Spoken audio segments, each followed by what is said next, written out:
Hi. When you homeschool year-round, I believe it's important to pay attention to seasonal activities that you can use as part of your homeschooling journey that you may not think of if you don't consider the seasons.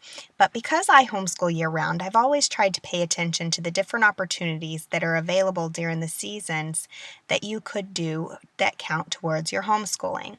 So, the beauty of homeschooling year round and using seasonal activities is that you have the opportunity to cover seasonal activities at the appropriate time of the year.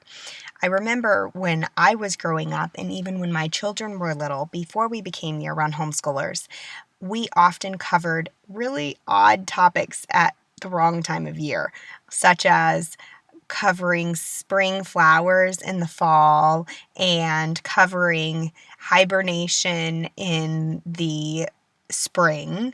And it was just always very hard to explain to my children those topics when outside wasn't anything like that.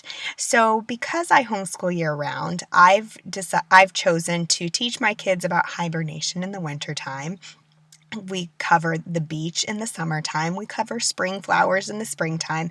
And a lot of times that means you have to turn, if you use textbooks, you have to turn your textbooks around and flip things around. And sometimes it's a lot more work. So that's one of the reasons I did a lot of unit studies when my children were younger, and we did a lot of those, the younger topics, such for animals and flora and fauna and all of those things. I flipped things around. I looked and I was like, all right, these chapters we're covering these months instead of this month. And sometimes our textbooks were flip-flopped from front to back, top to bottom, and it was very interesting. So because of that, I moved to use more unit studies in our homeschool because of that. So just to give you a few ideas of what I mean by covering seasonal activities at the right time of year. In the wintertime, if you live in New England or somewhere where that it snows, go outside and build an igloo in the winter. It's a great way to study snow and architecture and design, and it's a great place to provide your kids the opportunity to go outside and burn some energy and take a book with them and just snuggle up in their igloo and read. Moms, it's okay. It's a lot warmer in the igloo inside than you really think. Go build one with your kids and then sit inside and you'll see. I promise.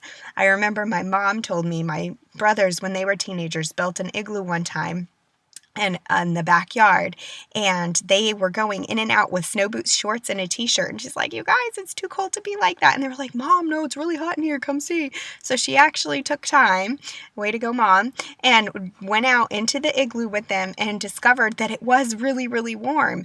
And she was very surprised. So if you're not sure, go try it out or take my mom's word for it. I promise she knows what she's talking about. Another great thing is if you live where there are fall colors, go hiking in the fall and allow your kids to take leaves home to press. Even let them take the camera, take some pictures of the foliage, and make a nature journal of the experience. That's a great fall activity that you can't do any other time of year. And what better time of year to teach your children about the colors that the leaves make and how that works. Don't try and teach them that in the spring when all they see is green leaves. It just doesn't work. Another great seasonal thing is everyone loves a trip to the farm.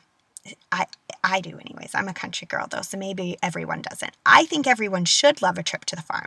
And the perfect time to go take a trip to the farm for a field trip is the spring, because that's when new life begins. And you've got new ducks and you've got new chickens and new baby cows and baby sheep and goats. It's the perfect time to go to the farm. And of course, sometimes you can time it when they're getting the fields ready for crops, and you can learn about that.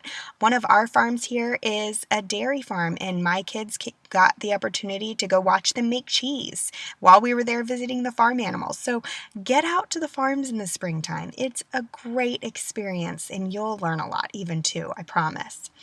My favorite thing for summertime homeschooling is studying the beach and the ocean. I would spend every single day of my life at the beach if I could, and if I didn't live in Maine, because the beach in the wintertime here is not exactly fun. It's very cold, very cold.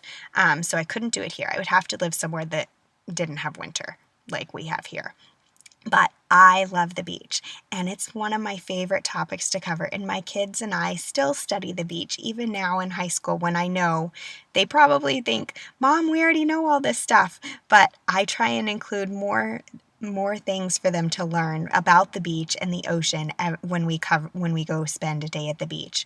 Beach day homeschool style is the absolute best way to spend a day in the summertime as year-round homeschoolers. So I hope these few ideas have given you inspiration to look at what different types of seasonal activities you can do as a year-round homeschooler to really teach your children and give them the experience at the right time of year.